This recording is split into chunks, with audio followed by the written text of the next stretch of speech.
Awesome. So sitting here with Sarah from Sasha and the Valentines. How's it going? It's going well. How you doing? I'm good. um, cool. I always start these with the question, what has been your go-to song this week? So Oh, wow. what have you been listening to? That is a good question. Hmm.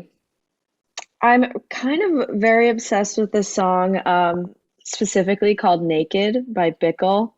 I think it might have been like a indie TikTok sensation song, and it's the only song that Bickle has on Spotify, but it is just the best song and it's on repeat. And I've just been listening to it alone in my house. Nice. I need to check it out. That's what I say every time because It's like a party hit. It's a great one. awesome. Love a good party song. Um, well, I guess I want to like get straight into the album. So you think you found love, uh, which just came out like a month and a half ago ish, right? Yeah, I think just about.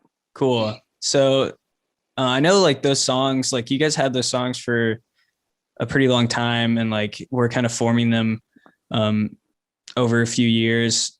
Did you find like did you have any trouble like finding the patience to like not rush to get the music out and like making sure you had all your ducks in a row and like Yeah, definitely. I think it's like it's super easy, especially being a band of this level, to want to just like put all your stuff out there as fast as possible, just because like you only have attention for so long, like especially, when you're starting out kind of.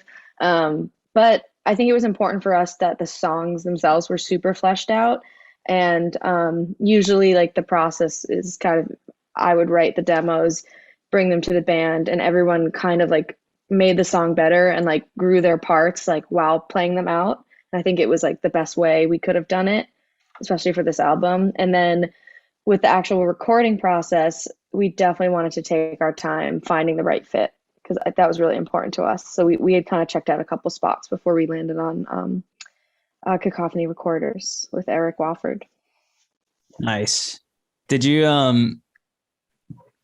like nail down all the parts like and arrangements and everything like before going in and say like this is what we need to get down, or was it shaped at all in the studio? It definitely was shaped a little bit in the studio. We had the base of the song just nailed down from playing them for so long, but Eric really did like co-produce this record with us and throw on a lot of textures and like a lot of depth to the instrumentation that we didn't think about until we got there. And there's all these really great instruments that we could use, and having his ear on it and being like, why don't you add this? And we'll make this sound really rich. And it just came out better than we ever anticipated. Awesome. What was the most like rewarding part of like finally getting to put it out? Probably, I really liked doing the music videos. Like we have never been able to do them in the past just because like budget and not knowing the right people. And I was just excited to like put visuals to some of these songs and get them out there. And it was great to, I think it was the first time for me personally, and I think for a lot of us, that we were putting out something we were super proud of and that we like just went all in on, because it's hard to, with like a limited budget, to do your best work, I guess. Like you kind of have to go all in and really invest in it. And like that's what we did, and it came right out of our pockets. And but it was worth it. So it was great to just like have something out there that we really loved.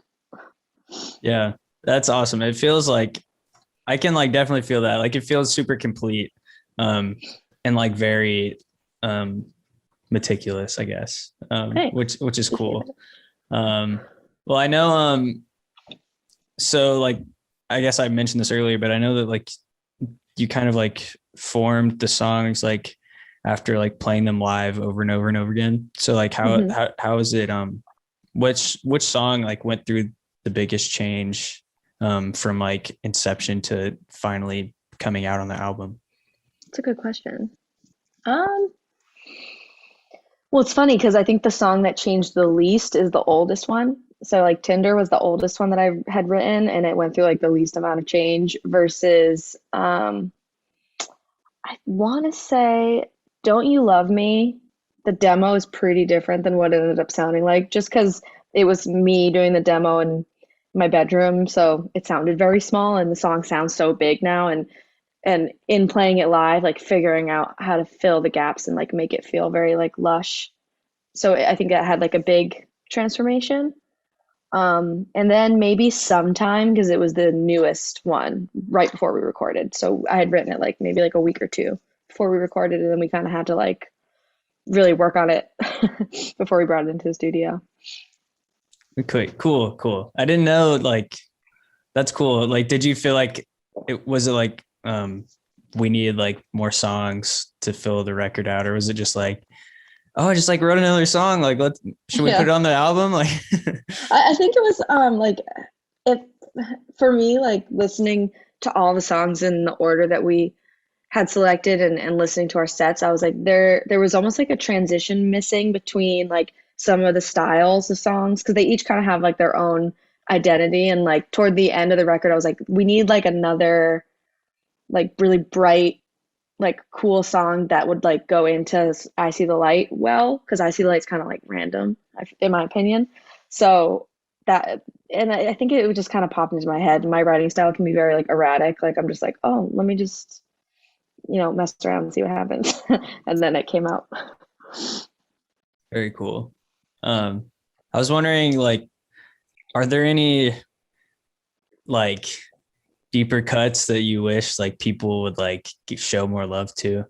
Yeah, that's probably one of them because I called it my ABBA song because I love ABBA and that like era of like disco rock pop. Like it's just so fun. And it's a short song and we never actually played it live, so I kind of wish people would like notice it.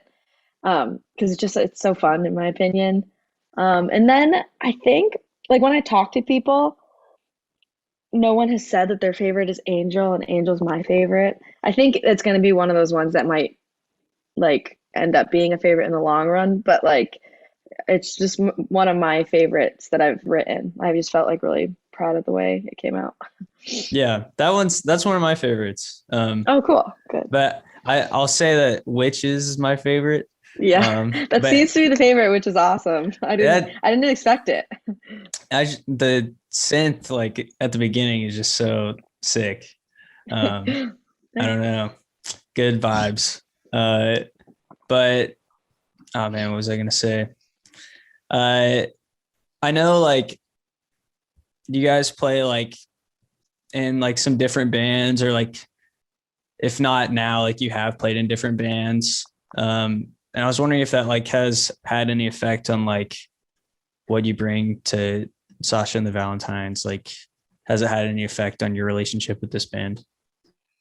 Um, yeah, I think so. I think it's interesting that although we've like been in different bands, it's like an arrangement of the same people, which is really funny. So like us playing together so well has come directly from us being in other bands together. But it's funny because we've all taken different roles. Like Spirit Ghost is Alex, our guitarist's band, and that's been his project for like years, and he's been like the sole person behind it. But everyone kind of like rotated through playing like live shows with him, and then me, Billy, and John were in Calico Blue, and that was like we all wrote the songs together. Like no one really took a lead, and I wasn't playing an instrument, which felt very different transitioning into Sasha, where like suddenly I'm writing a lot of the instrumental parts and playing and singing and like just like kind of it started as like very much my project, and then it just like expanded into, well, I've known these people and played with them forever, so like who else would I play with, it just we fit together. Yeah. Were y'all in bands together in Massachusetts, or did you like were you just friends and like then you started playing together in Austin?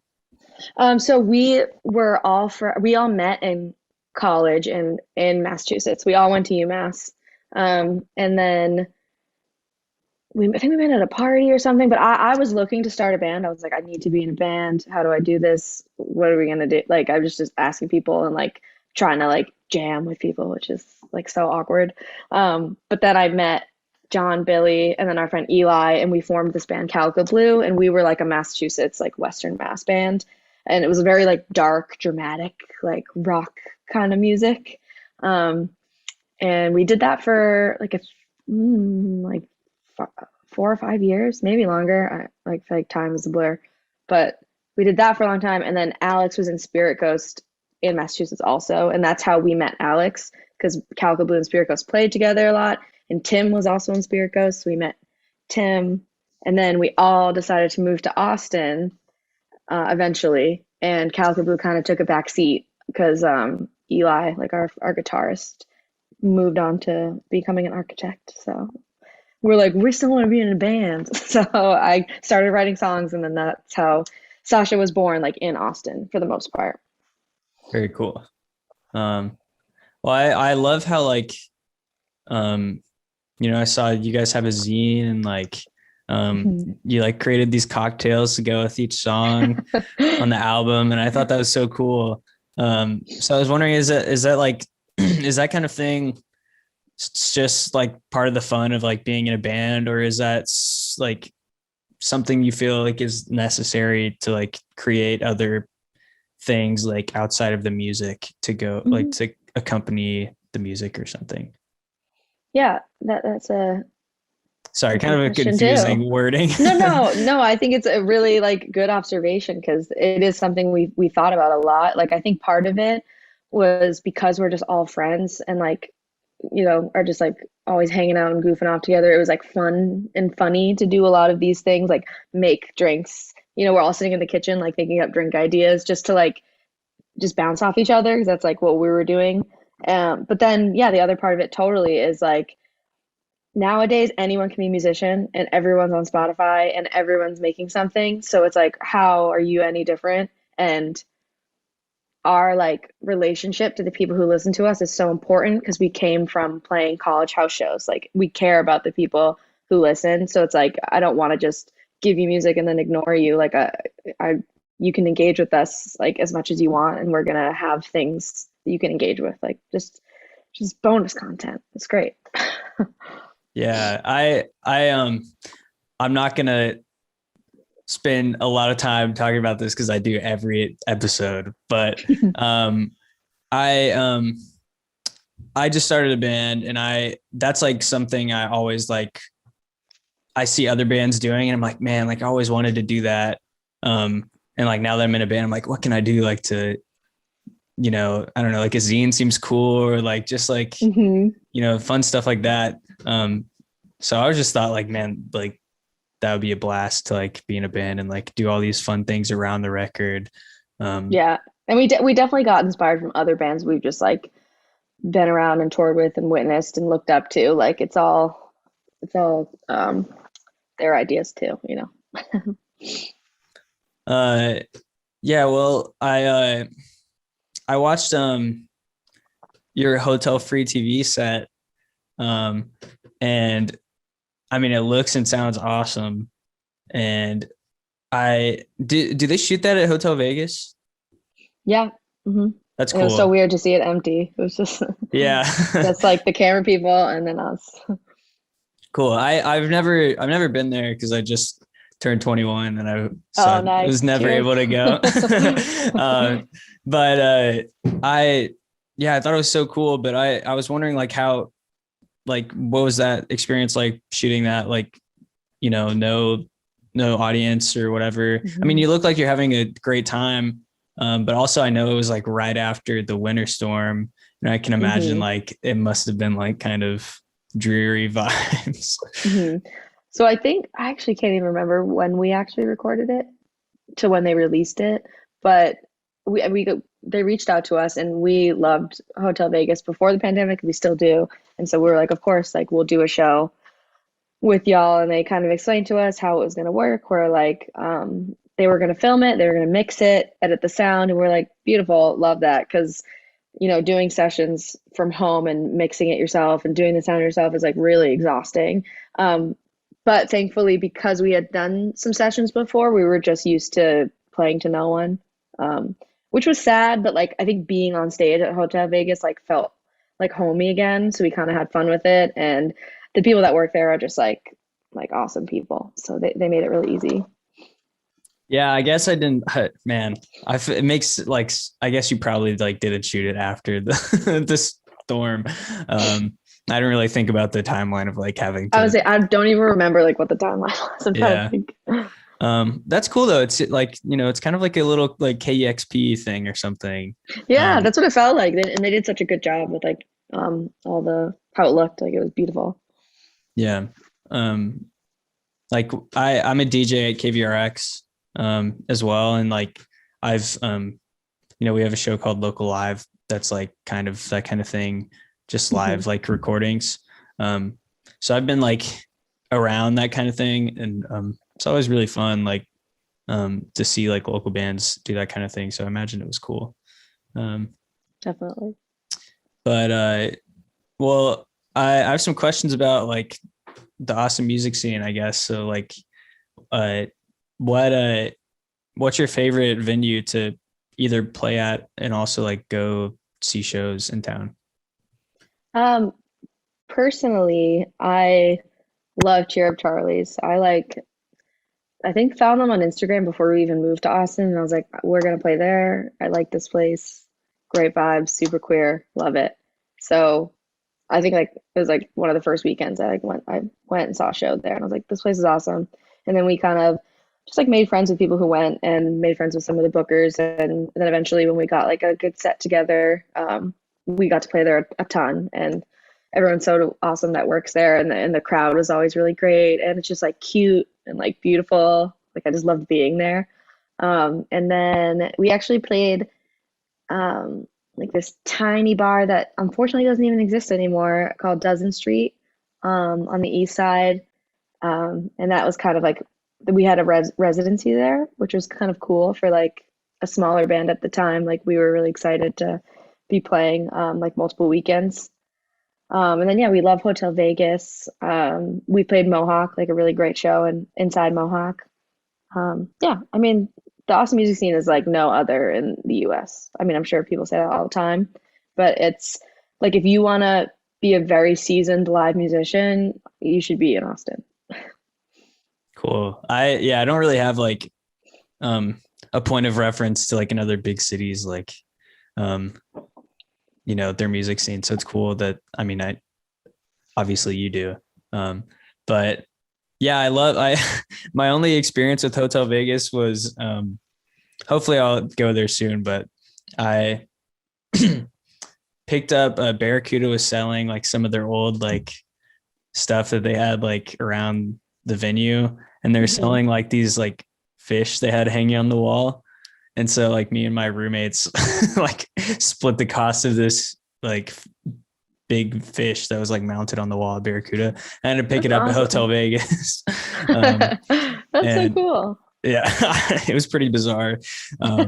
Just like someone walked out like while I was standing on the street, like I don't know where to go. And they're like, Just a are giant you fish. Wes? And they like are holding a fish. It's really funny. That's Um, sick.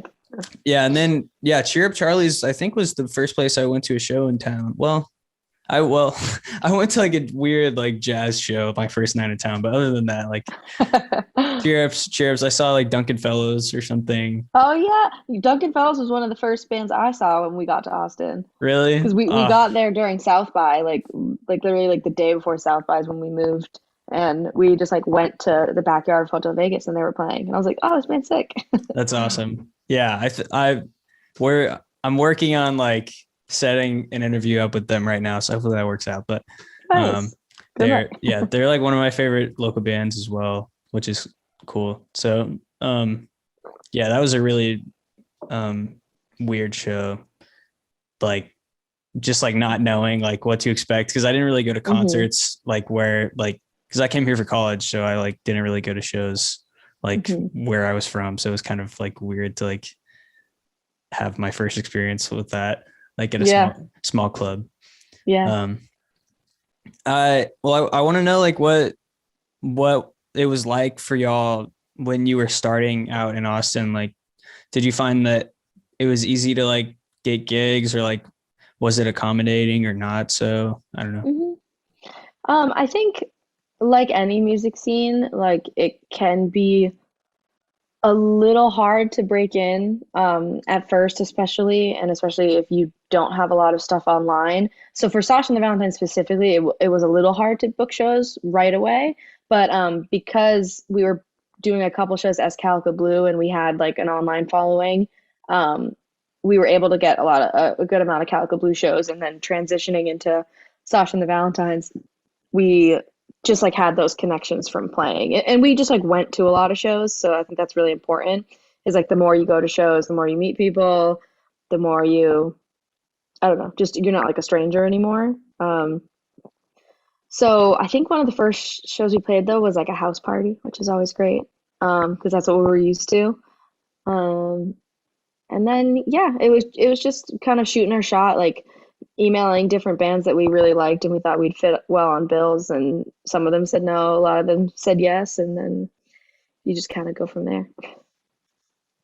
Cool. Yeah. I'm always like, I feel like I don't have like a good understanding of like the Austin like house show scene, you Hmm. know, like I feel like it's pretty scattered. Like, Yeah, definitely. Because I think there's so many venues that it's not as necessary. Whereas where we were coming from in Western Mass, like that's what we did every single weekend was play a party or a house show.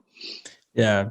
I know like I've heard like in Chicago, like maybe like 8 or 9 years ago, there was like that was the thing in Chicago, but they had like Hmm.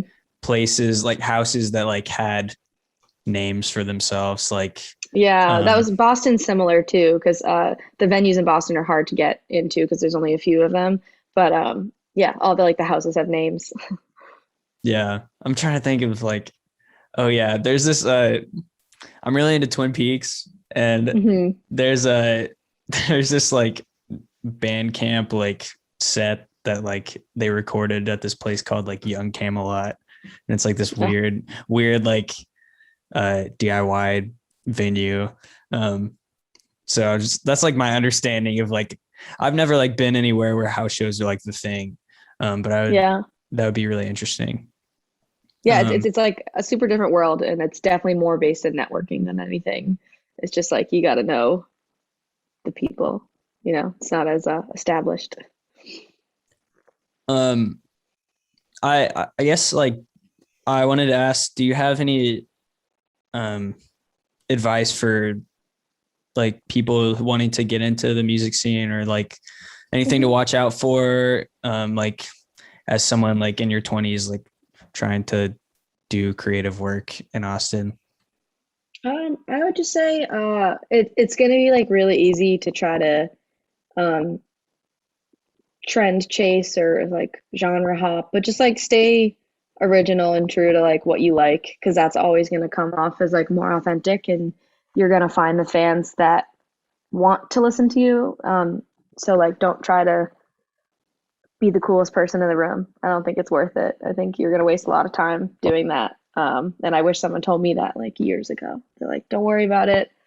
You don't have to have like all the friends or like the coolest band. Just like make the music that you want to make, and people will appreciate that more. Cool. I do you have any like um musicians like bands, or even like just people like doing like creative things in town that people Hmm. should look out for? Like, I don't know, like even like graphic design or photography. I know Oh John yeah. takes sick photos. Yeah. So John, obviously a great photographer, but so for the our music videos, we worked with Lucy and Vincent of Lemon Street Pictures, and they I think have a website. Let me make sure it's not Productions. It's Lemon Street Pictures, and they do like short films, and then they did music videos for us, so they're awesome, and I would work with them again in a heartbeat. One of the bands we love is Brother Sports down, and I mean they're like homies of ours, and we love them, and they're just fantastic. Um, what else? I mean, there's plenty. I could go down a list of awesome bands that we love, like Half Dream and the Stacks and Pelvis Wrestling and Hey Cowboy. Those are all just great people, and who make great music. And then yeah, I think off the top of my head, that's what I got. But yeah, a Cool. lot of good people down in Austin. Yeah. Yeah, Brother Sports was our first episode and they were super fun. Like everybody, it Hmm. was like four of them, like on the same camera, like just huddled around a mic and like they're just joking around. And Yeah, they're so, awesome. so fun. Um, Hmm. but is there, I mean, what are the best ways that people can support Sasha and the Valentines right now? You can just share us with your friends. If you like what we're doing, tell someone about it, and that's like the best way we can get ears on our stuff. And we have merch that people can buy. You can follow us on social media. Um, yeah, just we're out on the internet, so Solid. that's where you can find us. Yeah. I know there's like you have cassettes and the zine Yeah, and well, I mean, not unfortunately, we like hooray sold out of our cassettes, which is oh awesome. yeah, okay, But cool. we'll probably do another run, or we're gonna do like more merch soon. And then we have some like fun stuff coming up and another music video. So I'm excited about that. Exciting. Can you can I ask what song it's for? Or is that too secret? Um, I mean, yeah. You can keep So it a secret. It's fine. yeah, okay, I'll keep it a secret. I'm like, I Yeah. just want to tell everyone about everything, but yeah, Yeah. I'll I keep the feel mystique alive. I feel the same way about everything I do. Like Right. um anyways, yeah. That's like coming back to like the patience. Like I have zero patience. Yeah, you're like, I'm ooh, I should. That was like sharing when we were done with the album, we were done with it for a while, and so many of my friends were like, "Oh, can you send it to me?" Like my siblings, like, and I was like, "I really can't." I'm like, "I really shouldn't." We still ended up sharing it with like so many people that we shouldn't have, but yeah. patience. My bandmate is like in a band with his roommates. That's like they're working on their first like EP or whatever, and it's really good. And he showed us a couple songs, and I was like, "Yo, is it mixed? Like, can you just like send me the others like demos or whatever?" And he's like, "No, I'm trying to like, Like, I no want way. I want people to hear it for the first time when it comes out." And I was like, Right. "Oh, but that's fair." um, but yeah, I made like this like bad like cover album on GarageBand last year, and I just like would do a song every day, and I just like put it out that day and like mix it as poorly as I could. And like I was like, I'm not gonna wait. It's not worth it. I Yeah. was like, it's not gonna get any better. Like I'm just adding reverb and like Right. I mean, I've definitely been there, and then you start mixing in circles, and you're like, I just want to put it out. yeah. Anyways, wrapping up, is there anything else that you want to plug that's on the horizon? Um, I know like live streams are probably slowing down. Hmm. And just anything that you want people to know about coming up.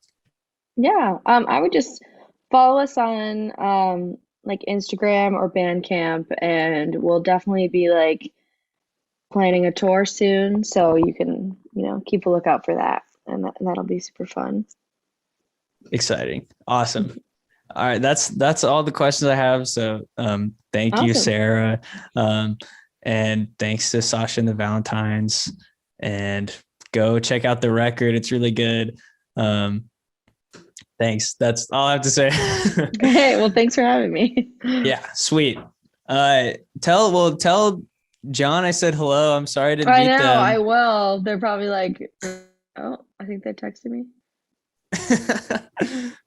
Like I'm joining No, right now. they're like, I'm at the photo shoot still, and the music's blasting. And I'm like, okay. That's awesome. They like try to join on the phone, just like Yeah. music in the background. Yeah. Yeah. That's all right. Anyways.